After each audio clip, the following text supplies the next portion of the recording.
Hendrik, thank you for joining us. I'll just say, before we kick off, we just had about 15 minutes with your father, who gave us a long list of questions to run through with you. So, are you prepared? So I'm always prepared, yeah. And I've actually did have some conversations in the past with him in regard to everything. So I should be all set up and ready to go. Cool. Okay, so Hendrik, you're the co-CEO of Goldbeck since 2007. And today we're going to discuss a little bit about the background of Goldbeck, your philosophy towards business and role of the CEO, and Goldbeck's future and legacy. But to kick off, since 2007, when you took over as CEO, the revenues have increased almost 10x, so around 750 million to around about 7 billion now. How did you do it? Well, we were able to harvest, to monetize on the DNA that was obviously given to us by the people before us, namely my father, my uncle, another guy in the management. They had this original idea of very basic idea, bringing all the toolkits of industrialization to construction. Starting off in 1969, I think my father talked a little bit about that, and perhaps I will walk you a little bit through this company history and then coming up to that moment of 2007 and why we were able to further accelerate growth and bring it to where we're right now. If that's okay for you? Yeah, absolutely fine by me. Bring the story from my perspective, not being born in 1969. I've heard a lot of features of how everything came to be.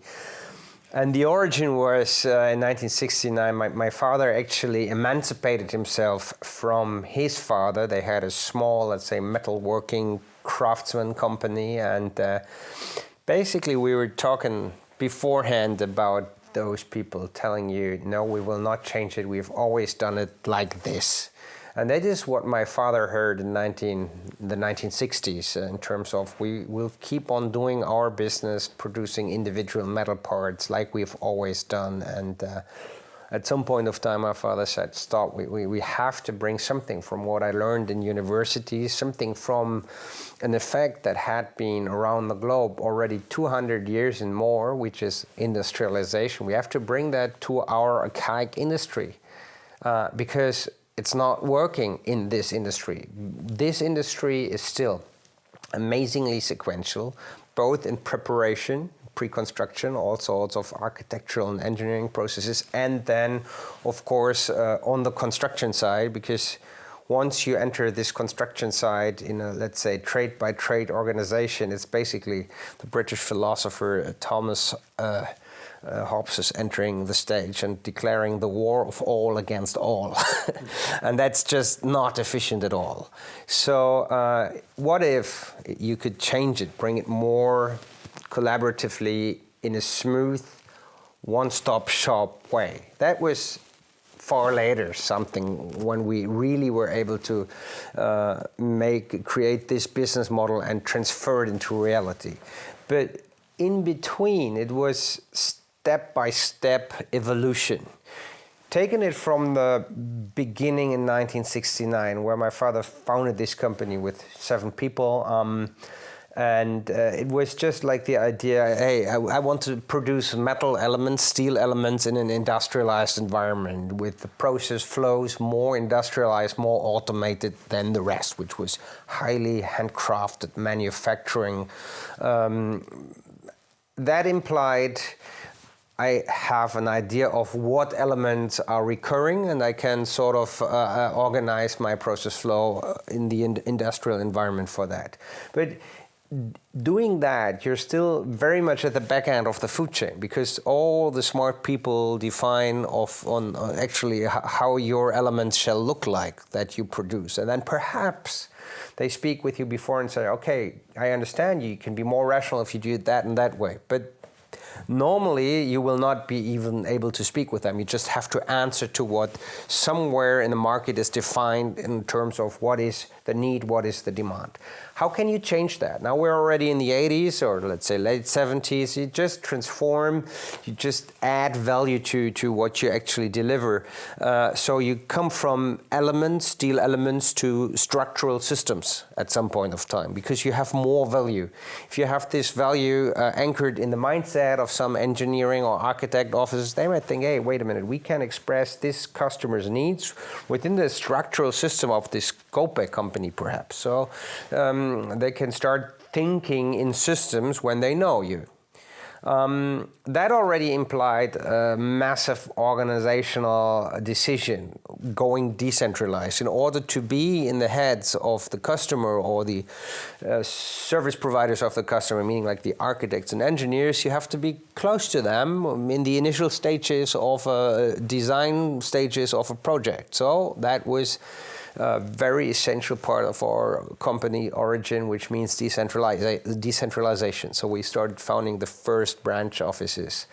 And then by the 80s, we finally got there to say, let's take it all the way. Let's really say we offer the full product. We want to talk, let's say, somewhat more upstream directly with the customer.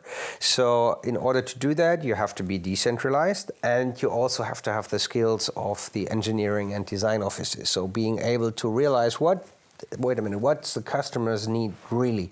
And how can we transfer his needs into a solution which actually elaborates or uses the virtues of our system, the benefits of our system-driven approach. So by that time, let's say late 80s, we established these products, thinking of building as a highly individualizable product is still the core part of our business model. And doing so, we were in a stage where actually quite some market participants said, now they're done. They just buried, like they just actually did their own grave, because they're messing with the wrong guys. They're messing with the architects and engineers who define what has to be built, and so they will never get any contracts anymore. And perhaps these people might have been right, but there were two aspects of it that actually put us on the right side of history. First, our cultural background, somewhere in the middle of nowhere here in Germany, deeply rooted in this region, is stubbornness. If we believe at some point of time that an approach is right, we stick to it. We fight for it because we believe it's right, because it makes sense. And fashion, we're not easily, convinced or turned by just the tides of fashion. We just said, say this is analytical, pure engineering sense, it's good for the customer, so we do it.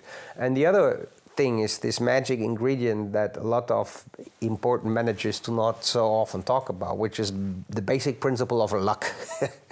Because by the time of 1989, history books did write the unification of Germany. And by that moment, you instantly had this massive switch between demand and supply. So demand just was overnight, boom, it was just there. And everybody who could spell out construction correctly was able to earn money with it. And since there was not enough supply, also all sorts of customers said, hey, well, let's use this product thing, whatever, unless I get my building. I just want to have a building, I want to have like my office or my warehouse or production facility. So if you want to do it in this other way, I don't care. As long as you get it done, it's okay. So this is how we were able to accelerate growth in the 90s, pushed by the demand power of German reunification. Then, let's say, at the right point of time, we said, okay, now where are the future fields of growth? We went into Central Europe. We're able to go to Poland, Czech Republic, Slovakia, because we saw there was this high demand for warehousing, and warehouse is basically the simplest interpretation of a hall, of a, let's say, production facility, but easier, because it's just basically weather shelter for cash flow. So at that point of time, the construction industry in Central Europe was not that far advanced, and there were some, let's say, more or less arrogant Western companies coming over and saying, like, we do that, but you get Western quality, it's far more expensive, but it's superior. And our managing director at that point of time said, cut the crap. If you want to go there, yes, we can be efficient and good quality, whatever, but we have to beat the local prices. It's definitely something that is principally possible. And by doing so, we were one of the core drivers in kicking off the European warehouse market as it is still today, in terms of defining the system, defining the processes, being very parallelized, fast tracking already without calling it lean construction. A lot of these elements of lean construction were integrated in that sort of thought. So when the German industry collapsed after 1995, 1996, we had some replacement in the international market. We stayed true to our German branch offices, so we didn't close them down. And let's say by 2005, 6, more or less by the time when I was joining the company, by the end of 2005, all the right puzzle pieces for accelerated growth were in place. The German market kicked off again after 10 years of crisis. Demand kicked up. There was not enough supply for this newly increased demand. We were all set in the Central European markets. We also had established the service component of doing facility management and property management operations, which were adding to our broad customer contact base. And so we were just able to take this model and just put some speed on it. It's just rocket fueling it. It was just then again a moment of luck for me, especially because I was coming in from having worked 3 years in the real estate industry, and then I said at some point of time I was always sure that I'd be joining the company. At that point of time I said, now this might be the right moment, because there is spring again after long periods of drought, and I just can be there. And then I, of course, had also the fortunate situation that I was being able, due to my name and legacy and shares and whatnot, to be involved in the decisions of the management, but still was able to do site management, project management, really bootstrapping, or like get my own boots on the ground to have the real experience of what construction is about. And if you see our growth curve, by that point of time, we kind of went into this exponential-ish, hockey stick-ish upswing. But it was not because of me, but I was there.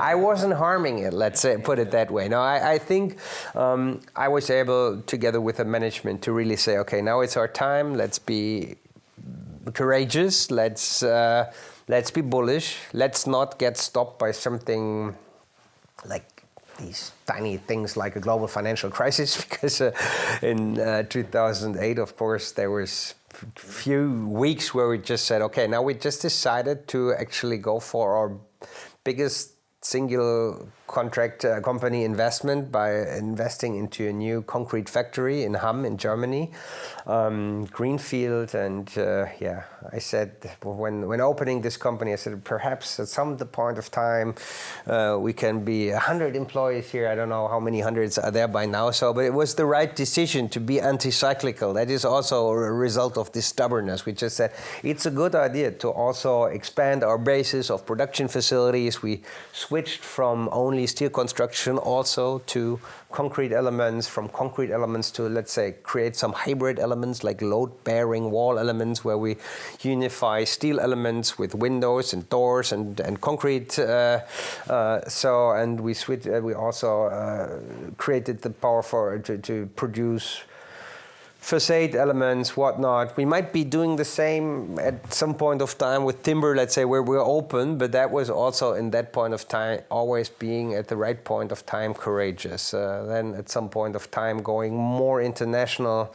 It's also about this, let's say, creative destruction in terms of we had so many truths within this company which were at some point of time true. But at some point of time, you have to crush them to create something new. It's a little bit like this S-curve idea of creating something new that kicks in at a later stage. For example, integrating the competence to create concrete elements. For example, being more digital than other companies in the whole design and planning process. For example, at some point of time we said we will not be able as a German company to actually be in France. Because the problem in France is you work with so many people that are French. And don't get me wrong, we love our French colleagues, but it's a different cultural approach. Like a German, for example, he's so happy after hours of discussion. In the end, you have this 3-point agenda. Just 1, 2, 3, and then execute. 1, 2, 3, let's go. Well, the French guy says, yeah, 1, 2, 3. And then both go to bed, and the next day the German gets up and wants to just deliver and execute. The French guy says, oh, well, we just discuss it once more, and it's, yeah, he's not, it has a reason why it's liberté at first place when you talk about the French Revolution. They like to have the liberty of rethinking things. And that's can be quite innovative and always leads to the ability in an agile way to solve problems. And the German guys say, let's not have these problems in the beginning. Nothing is like, there is not a single source of truth. If you're able to integrate all sorts of cultures, you just get a better specter of being able to judge on what could be right in a specific situation for a specific project with a specific client in a specific country. And that's what we did over the last years. And basically this is a little bit about the whole picture of what has happened since 1969 and why it has happened. And from now on, just we say like, okay, there is this sort of exponential rapid technological change in regard to everything, especially of course in regard to AI and whatnot, digitalization as a whole. Also there are changes which are necessary changes in regard to material technology and this big demand to make sustainability affordable because the planet needs it. So this is what will drive us through the next decades and ideally bring us always a little bit this nudge ahead of the competition to deliver better, complete solutions in terms of looking at the building life cycle and looking at price, construction time, quality, with the, let's say, underlying of process security and the need of sustainability. So that's basically, that's Goldbeck. So I'm done. Hendrik, so why broader construction industry didn't adopt your model? Yeah, and could you maybe just very briefly explain the Goldbeck system, just so we can contextualize and then go into the industry question? Yeah, sure. Well, the Goldbeck system or the idea of thinking construction as a product relies on the idea of a construction system, and the system is the relation of the physical elements of a building to each other and the possibility on how to connect them and what sort of solutions you can create. That sounds complicated, but it's basically like Lego. So that's very easy to understand. You have connectors, you have certain solutions for a certain demand, and then ideally you produce a lot of value creation within an industrial environment. Hence we have these 15 factories throughout Europe. Then you just assemble these elements on site with an assembly crew. And what that means, for example, we're in one of our nice offices here, and if we want to have, let's say, weatherproof office core and shell, it is assembled by one assembly crew. We're talking 1,000 square meter per week, and an assembly crew is 3 people. So that's fast. So basically you're not relying that much on adverse weather conditions or the right weather conditions. You just can do it. You don't have so much, let's say, fluid concrete to pour, which is not possible if it's raining cats and dogs, or if it's whatever, frosty to a certain degree. So you have everything in a more controlled environment, but it's not only about the physical aspects, it's also about the process on how things are set up, what is done exactly at what point of time, and ideally you can think of your process bar to actually get your MS project diagram and squeeze it together in order to create ideally parallelized processes. The more you are able to parallelize process, the faster you are, obviously, the less resources you need, meaning qualified personnel, meaning construction material or machines on the construction side. In order to do that, you have to be very precise. The ideal of agility is only great if you need to be agile. Better is not to need to be agile in terms of having controlled everything or being able to control everything that will happen and then ideally predict it. Also take the customer along with you on the journey that he says, okay, now I know what you mean with your product. I'm integrating all my wishes into your product early stage, and then I see what I get through virtual reality and whatnot, and the help of our sales engineers, and I say, yes, this is exactly what I want, and so I decide. I don't have to decide on the fly a lot, because these guys from Goldbeck make me able to actually be able to decide early stage. And then you can parallelize these processes. So putting together systemized processes plus systemized elements, you create this product-driven approach of Goldbeck. That's the essence of it. Mm-hmm. And so why do you think there are more contractors or builders within the globe haven't adopted such a system? Well, this is not a sprint. This is not a sort of approach where you just say, hey, I invent something like a cool tech startup and then I can just roll it out because I can just multiply it ad infinitum. It's still construction, meaning still it's a physical construction site with all the restraints that belong to a physical construction site. So you need, for example, site management, project management, you need good procurement, you need an ideal skill on how to control the project in terms of cash flow, in terms of timing, schedule, whatnot. Still, each project is individual. So the mistake, or well, the common idea of the startups who in the last decade spammed my email inbox with the idea of, hey, we will be the guys who will be the Tesla of construction. It's like, perhaps not, but good idea, yes. Thank you, Katera. Thank you. Well, let's see. No, it's just, a project still has to be individualized, even though it's a product approach, and therefore you need to have a system which has this flexibility, and it's a long way. So you start with the simpler stuff. So you have simple buildings. You need to identify these customers and then create these customer relationships and just do some buildings here, one another, continuous improvement process, learn from your mistakes, create some better value through procurement processes or new technical ideas, and then you expand the ideas and the capabilities of your product. And that is something that took us almost 60 years now. And why didn't other companies go the same way at that point of time?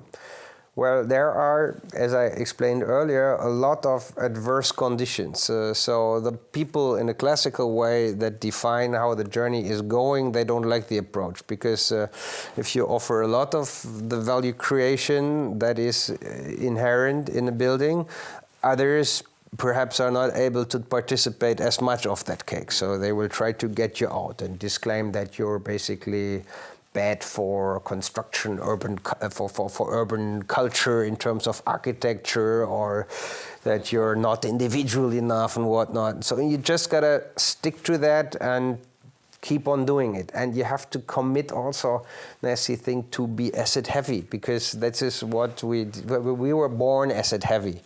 And this asset heavy competence actually enabled us to innovate more thoroughly. We got these construction experts.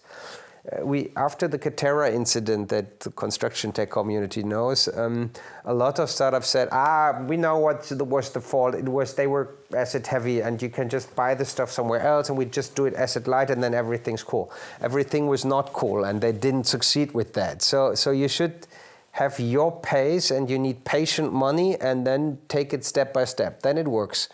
And we need a little bit more of these companies on that step-by-step level. I think the big companies who could have done it, like the big stock-quoted construction companies, they were too jaded, too arrogant at some point of time. I spoke with two people at that point of time, CEOs of Hochtief and of Bilfinger. At that point of time, the biggest construction companies in Germany. And they were, at some point of time, different occasions, but they were saying the same thing. They were just saying, in the German construction market or European construction market, as a turnkey company delivering the whole project, you cannot earn adequate money, too many risks, margin is not high enough. So we go to do more whatever services or refrain from doing this and that. And I always said, well, there is a possibility to actually be more efficient and also more successful on the monetary level. And they all, both of the guys said to me, Goldbeck, yeah, you can talk about that, but it's like we don't really care what you think in your niche. And I said, like, this sort of hybris was, I would say, also a little bit cause of the downfall of these once so proud companies, because what we're doing is actually the opposite of a niche. We're doing the big market, the normal phony buildings which are needed all over Europe, all over the world, everywhere and every time. You're not a great construction company if you do the special deconstructivist Zaha Hadid skyscraper, which is built every 10 years in some... Specializing in products. Exactly. So, and this is where we're content with doing normal small buildings. And that is also making the product approach a lot easier. Like this one-off landmark of Zaha Hadid or any other great architecture office. I love it. It's inspiring. And I think it's great if we in the world can enjoy such such artful architecture. But this is not the level that we're talking about, productization of construction. And so you have to pick your battles in order to do that product-driven thing. Mm-hmm. So running multi-billion-euro company, how do you measure its performance apart from the euro value of the growth?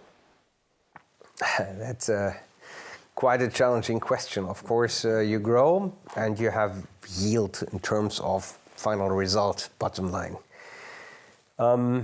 And we actually do look at that sometime, but it's not like that. We actually said we have to have a strategy where we have to have these growth figures. It's not present in our day-to-day dialogue. We could have a strategy paper where it say it would be nice if we grow, have a CAGR of 10%, whatnot, this sort of thing. But it's quite more important that you just focus on doing the right things, meaning having a superior future-oriented business model on the one hand side, we talked about that, and then on the other hand side, as important, having a substantial company culture, which is human-centric, project-oriented, realistic, pragmatic, with the right, let's say, common sense-ish sort of approach, not being too bureaucratic. And if you have these two ingredients, then you just grow profitably. That's about it. So, but focus on these things and not focus on growth or profitability, but focus on doing the right things right. How do you balance, what does growth look like in a company like Goldbeck? Is it like number of projects, one saying yes to more projects? Is it like putting the accelerator on perhaps more in the innovation department? Is it focusing more on culture? Is it some kind of fine balance where there isn't really a clear-cut recipe or whatever it might be? Yeah.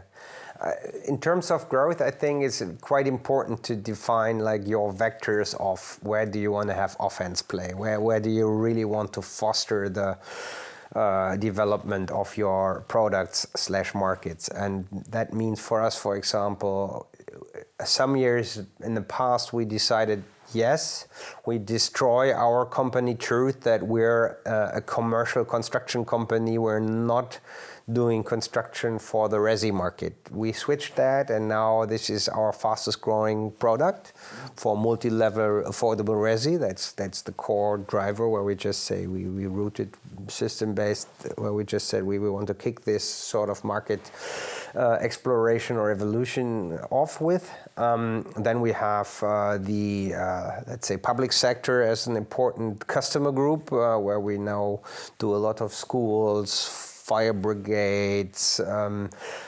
Now a little bit upcoming is, of course, military and the like. Then we have our offense sector in regard to specific regions. I strongly believe, especially for us in the UK market, because currently it's pretty challenging situation, the UK market, you know better than I do. But that, of course, gives, that's a very basic truth. Those turbulences create opportunities. You have these companies dropping out of the market, so that leaves more space, future market, because there will always be demand in the UK for warehouses, for offices, for schools, and we just have a good company build up in the UK. And you have other countries where we just see a lot of potential, at a different degree of, let's say, ripeness in terms of where we're ready to do different products. And then we have this angle to analyze and explore, is there potential for us beyond? So we're just looking into the potential and the potential product market fit in the US.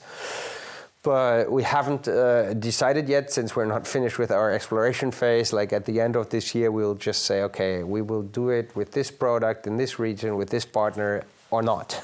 So, but this sort of approach is for us always very important in terms of growth. You have to prioritize the different, let's say, vectors of where you can play offense, and then allocate the right management resources, what you need production-wise, what you need technology-wise, and most important, of course, with which people you can go all that way.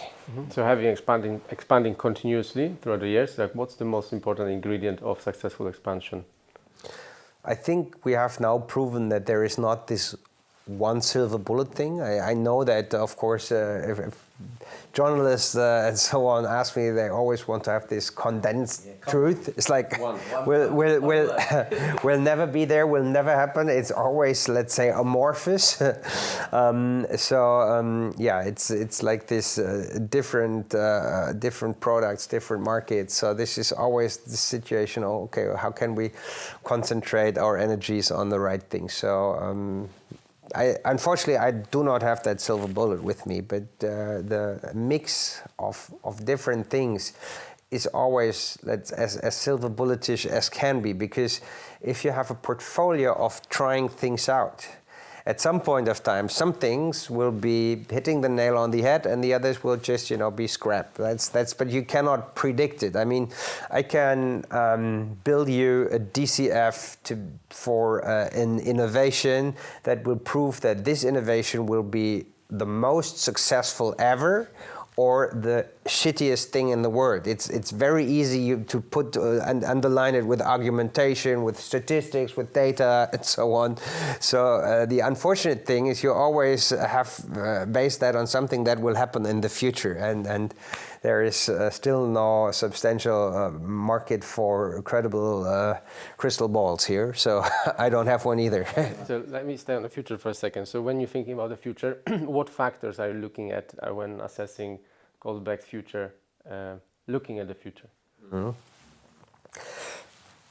I think, of course, short-term, mid-term future, you can actually really see a lot about typical demand situations in terms of, yes, in these times of volatile geopolitical everything, it's not such a stunning truth that defense sector will be more important. So you just see, okay, now there will be a bigger market in that regard.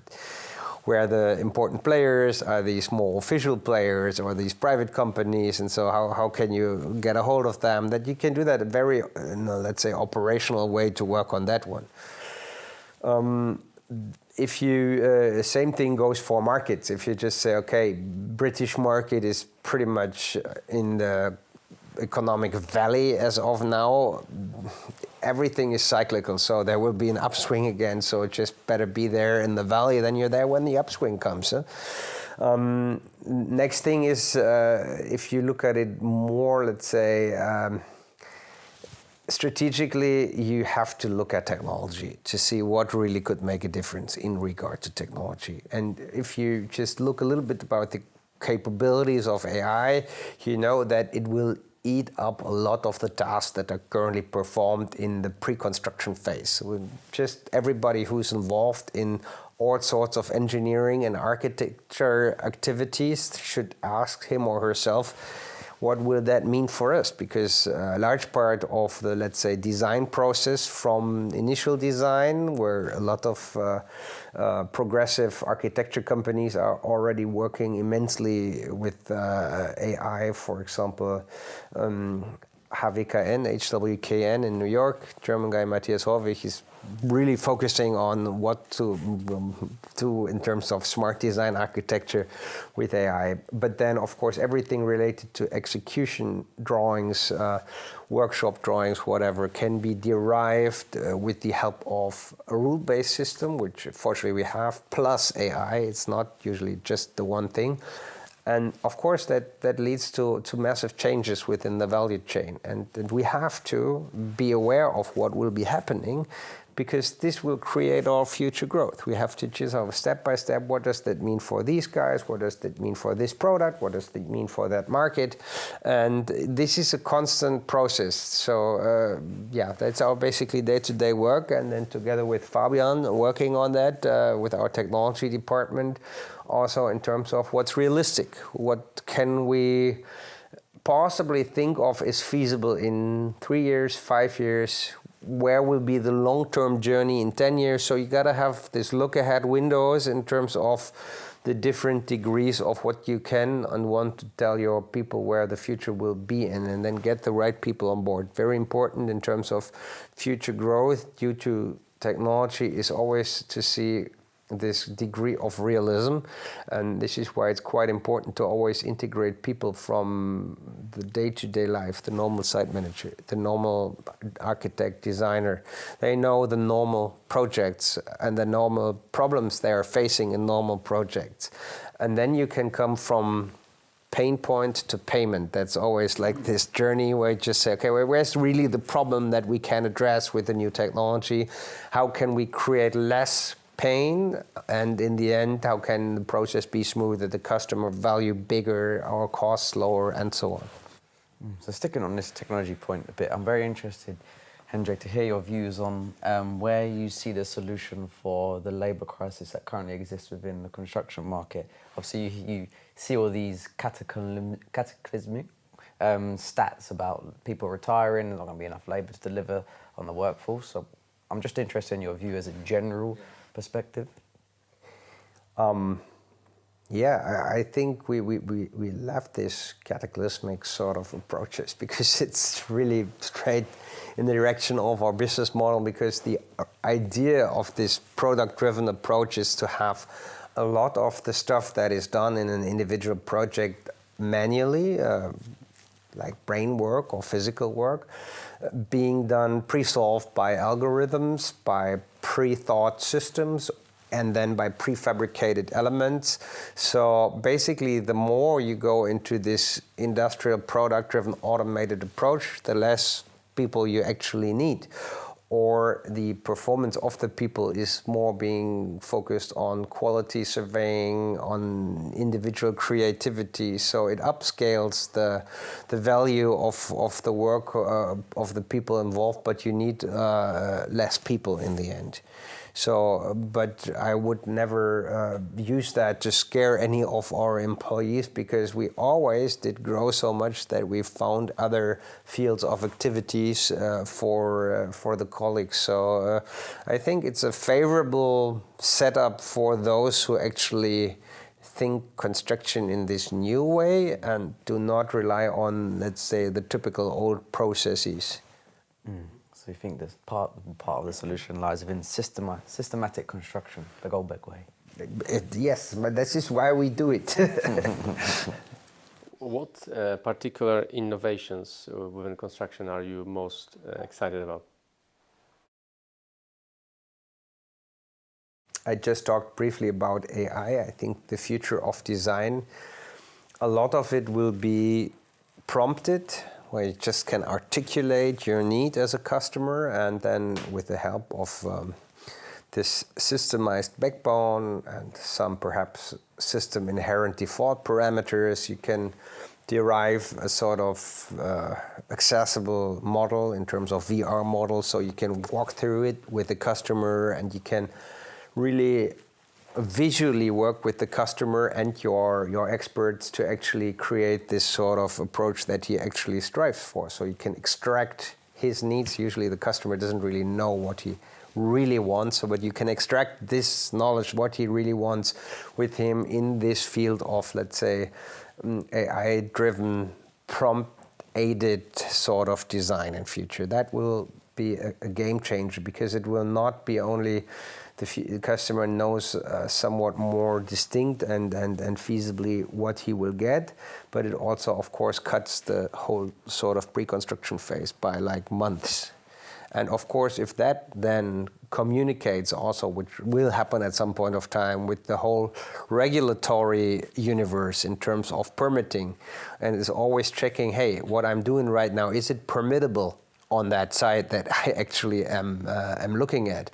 Then you come to a sort of situation where you basically have already, when defined with the customer what he wants, that it's compliant with the regulatory requirements. So if then a government is actually saying, okay, now you provided me with all the input that I need, so I can be very rapid in granting you the building permit. So this whole process that is taken months and months and months, sometimes even years, can be, in the optimal case, be reduced to just a couple of weeks. So that's a game changer. Next thing, of course, is all sorts of, let's say, automation means in the production of construction value, elements or everything, materials. That is something, be that offsite with automation in industrial environments like we do have, or also the use of robotics on site. Interesting field, though I think use of robotics on site is a little bit more far ahead in the future, because it's not so easy. A lot of companies tried it, but it's quite individual. There is quite a lot of disturbances in the process and day-to-day life of a construction site, so it makes it quite hard for a robot to get it. But at some point of time also that will happen, of course. And then one very important part for me is I have this vision, like this sort of moonshot, where I just say sometimes in the 2030s we'll be able to have nature-positive buildings without a green premium, where we just said, okay, what's that for us? There is no definition to that. So our definition is on the material side, we'll be able to be carbon neutral or even carbon negative, because, for example, if you take concrete, it's already now possible to have carbon negative, so concrete that you can insert and store carbon captured elsewhere, and which is carbon neutral in the production phase itself. So that's an interesting part, and other materials as well. Then you have, of course, the operations phase, where with the smart setup of using renewables and storage facilities and the integration into a smart microgrid, you can be just like an active, how you say nowadays, prosumer in the local net. So you contribute to the local energy net, stabilize it instead of actually putting pressure on it. And last but not least, if you do that smartly and efficiently, cost efficiently, it's not so expensive to add biodiversity by several small means. There's also not these silver bullet things, but there is a lot of small activities that you can place on, around, within a building, or let's say a building site in general. So if you don't compare it with like building in the Amazonas, which we will never do, but just take any given boring brownfield or like a boring monocultural agricultural space, there is low biodiversity. So if you enhance the plot by inserting a building and adding some, let's say, £1,000,000 on it and integrating some biodiversity, means the footprint on the biodiversity level will be higher afterwards than beforehand. So all these things are in that vector of innovation, in the feasibility vector, and they will all change the world of construction. Yes? You mentioned earlier when speaking about customer prompting AI design sketches, how is this prompting in your vision going to crystallize? Is it going to be via text, via voice, via sketches, drawings? How we will get to the design outcome that they want? Well, usually as easy as possible, and that's in these days, I would say voice, because I mean, voice is text currently. It's the same thing. It's just a tiny commodity algorithm to transfer voice into text. And we actually have done a mock-up we can show you afterwards to actually how this process can look like. And just what we need is, let's say, the AI-based operating agent to actually transfer and extract the data that you actually verbally articulate, and then to actually extract it and put it into the configurator then we have, and then transfer it to the Revit model.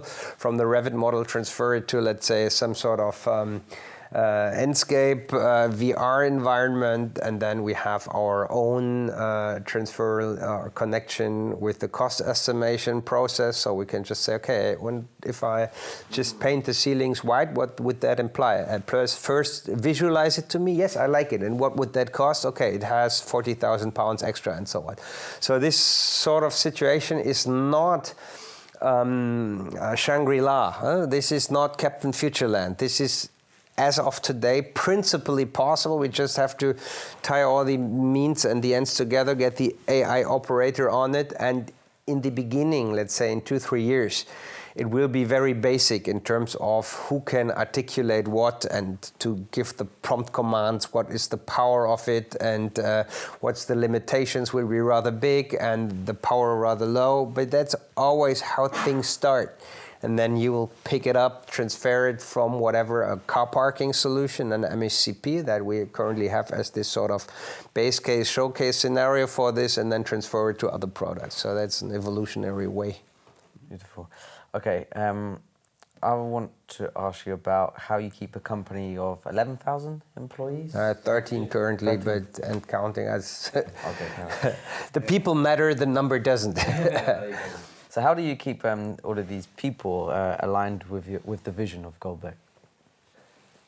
Well, it's a lot about talking, communication, and all sorts of communication channels. You got this LinkedIn channel that I'm actually quite regularly working on. I don't know how you're able to read it, because I usually use very absurd, not even existing German words. I make them up, so I don't know how they can translate. AI is good. Yeah, that's superb. I would just have to try it sometime and to read that in English. So thank you. Yeah, so I'm just, this is just my personal view on it, but of course it transports ideas, and it transports also a little bit of that human spirit that we want to be. We want to be like normal people, talking to normal people, having fun with each other, and just being human beings. Of course, ambitious human beings, but interacting not as some stiff corporate guys, but as just regular people with a high degree of ambition to actually go and create the future of construction. And it's of course communicating the business model, and as important as this is company culture. So we got these core company culture values, where you have pioneering spirit and humanity, you have trust, you have responsibility, and you have performance. And each of these words are, for us, underpinned with a lot of stories, with a lot of meaning. So it's not just a fluffy marketing buzzwordish thing, but it's something deeply rooted into our company legacy. We can relate to it via different narratives and so on. And that's also always quite important to explain that to the people. Just keep talking. Huh? What have you learned about leadership in your career? I never really thought about what does leadership mean. I think the more you try to be, let's say, touchable in terms of just, I don't like the idea of flat hierarchies, because that implies that you have one person having to take care of, 100 people. So people want to be seen. I want to be seen as a person. If I'm a good project manager, I want my boss to see, hey, he's a great project manager. And actually this happens if you have, say, a smaller leadership span with 5 or 10 people, 15 perhaps, not 100 and so on. What is the core behind this ideology of flat hierarchies is this capability that everybody is able to communicate and everybody feels able to actually insert ideas. But that can be handled by creating something that I call open hierarchies. That's far better. So you have these hierarchies, you're seen by your superior, but you can always talk to the boss or the boss's boss's boss or whatever, and every time that you have a great idea, no matter if you're working as an intern or as a managing director, a good idea is always welcome. That's a matter of sort of culture. And if you create this sort of atmosphere of relentless openness, that it helps. I would say it's a little bit, of course, if you grow a company, it's like a whack-a-mole game. Huh? Whack-a-mole is this game where just these things pop up and you have this hammer and just have to... So this is basically about day-to-day business life. So you think that you explained yourself, that you have a clear idea, and then you grow, you create processes and whatever, and then you say, hey, wait a minute, this is not our company. This was so stiff, this was bureaucratic. So you just hit it on the head. So let's be smarter, let's be more direct. And then you think everything's cool, but say 2 months later at another place something pops up. So this is the nature of being a business leader, to be good in the game of whack-a-mole. Huh? I just want to read out a quote question around being a low-cost producer. So from a famous entrepreneur said that $1 saved in expenses goes directly to the bottom line, and says you cannot sell your way to prosperity, and that they do not try to fix the problem by sales alone. Get the operations fixed and then work on the sales. Do you agree? So effectively, fixing what happens internally helps increase the profit margin externally when it comes to sales, etc. Yeah, basically, yes. I think one thing is the price tag that a customer puts to your product, and the other thing is how efficient are you able to produce it. But that's two different things.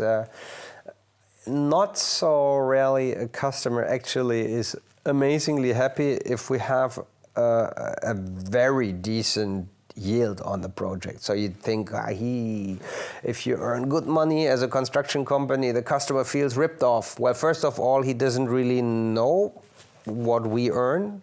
And in the end, he also doesn't really care. Because he wants to have a great operations phase. He wants to have a great building.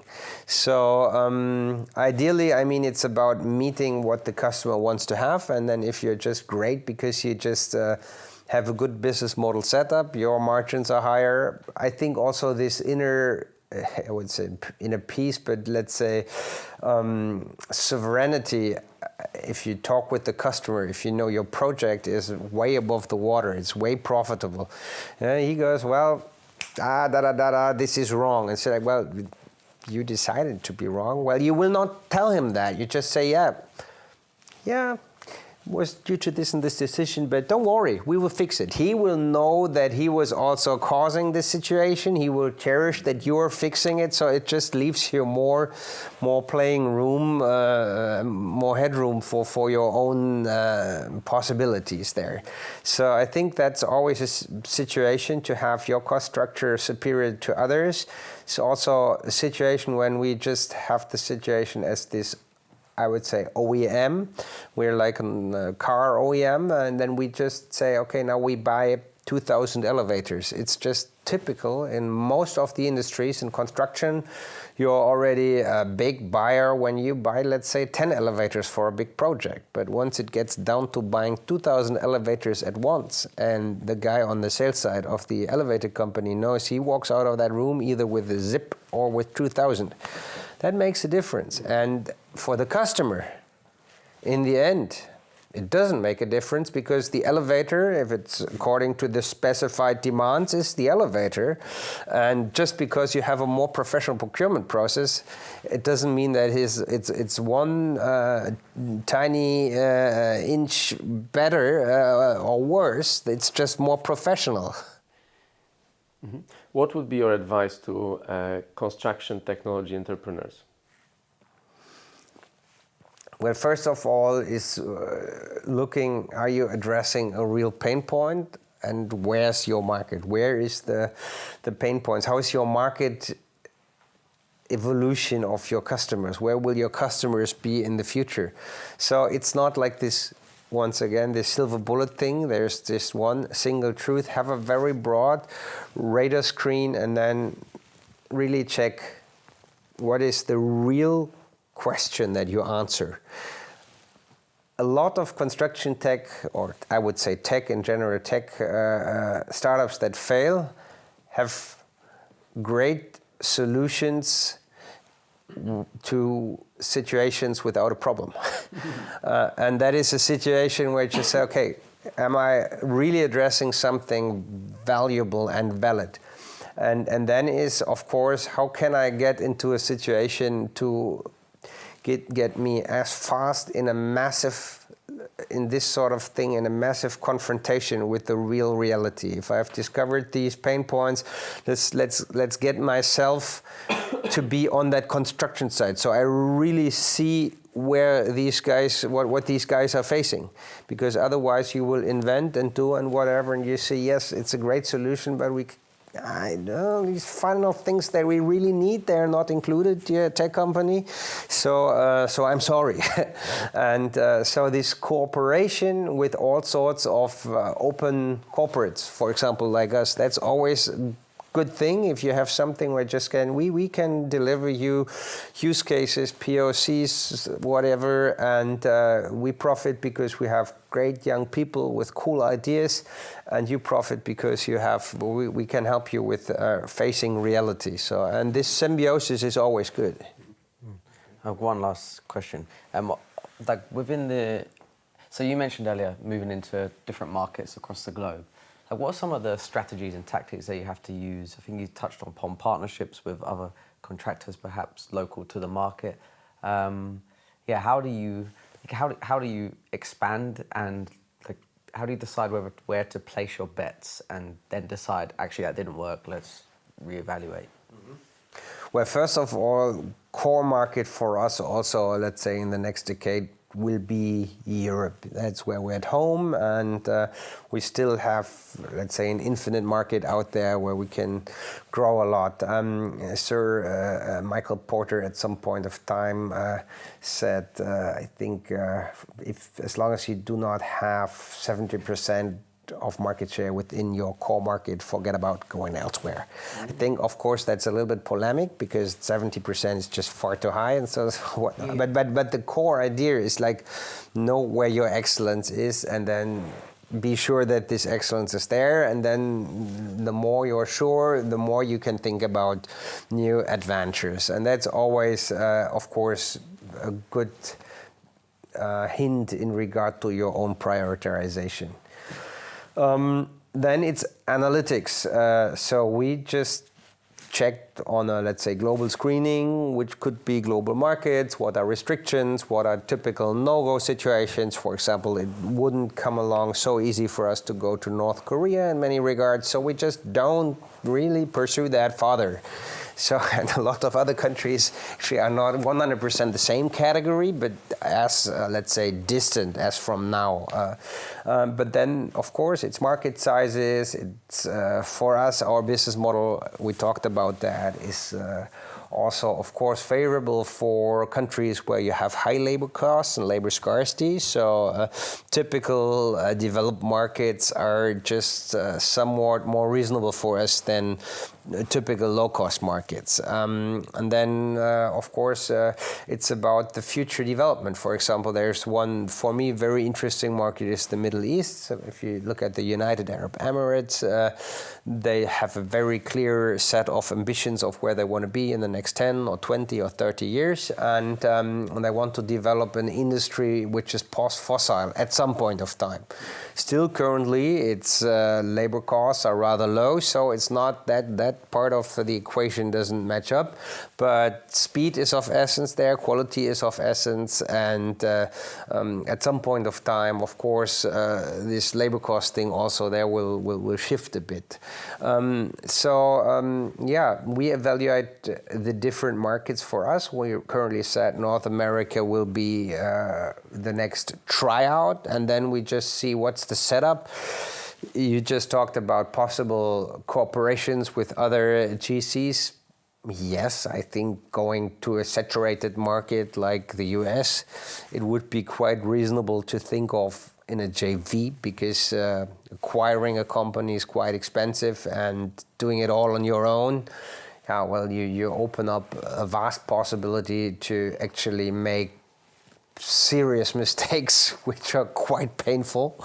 So with the experience of an existing partner, a local partner, you'd be able to shortcut these very hard and challenging timing, where you just create your own experiences via personal mistakes. So there is, once again, third time now, not this silver bullet, but just like an analytic, ambitious sort of strategy to move throughout different products, different markets, different regions, and say, okay, now we don't have unlimited resources, so this is why we prioritize here with this product, there with that one, and there with that one. Okay, thank you. Thanks. We're looking forward to the expansion into the UK, US, and of course the next 10x of revenue. Let's see where it gets us. Thank you. You're more than welcome. Thank you.